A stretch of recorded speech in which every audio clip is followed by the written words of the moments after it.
లక్నో వేదికగా లక్నో సూపర్ జైంట్స్తో జరుగుతున్న మ్యాచ్లో చెన్నై సూపర్ కింగ్స్ మాజీ కెప్టెన్ మహేంద్ర సింగ్ ధోని ధనాధన్ ఇన్నింగ్స్ ఆడాడు. ఆఖర్లో క్రీజ్లోకి వచ్చిన ధోని బ్యాట్ ఝుళిపించాడు. మోయిన్ ఖాన్ బౌలింగ్లో వరుసగా 4-6 బాదాడు. యష్ ఠాకూర్ వేసిన ఆఖరి ఓవర్లో ఒక సిక్సర్, 2 బౌండరీలు సాధించాడు. తొమ్మిది బంతుల్లో అజేయంగా 29 పరుగులు సాధించాడు. ఈ క్రమంలో ధోని ఐపీఎల్ చరిత్రలోనే ఒక వెలకట్టలేని రికార్డును సృష్టించాడు.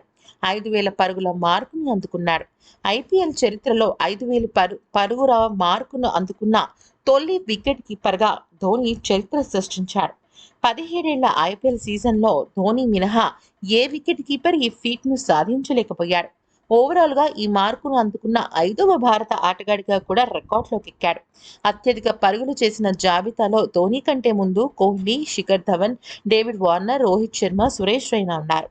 అయితే ఈ సీజన్లో ధోని ఒక్కసారి కూడా అవుట్ కాకపోవడం అత్యంత విశేషం. 34 బంతుల్లో 87 పరుగులు సాధించాడు ధోని. కాగా ధోని దూకుడుకు రవీంద్ర జడేజా నిలకడైన ఇన్నింగ్స్ తోడవడంతో లక్నో సూపర్ జైంట్స్కు సిఎస్కే 177 పరుగుల లక్ష్యాన్ని నిర్దేశించింది. కానీ ఆ తర్వాత లక్నో సూపర్ జైంట్స్ చాలా అద్భుతంగా బ్యాటింగ్లో పోరాడి గెలుపును సాధించుకుంది. అయితే ధోని ఇటువంటి రికార్డు నెలకొల్పడం భారతదేశానికే గర్వకారణం.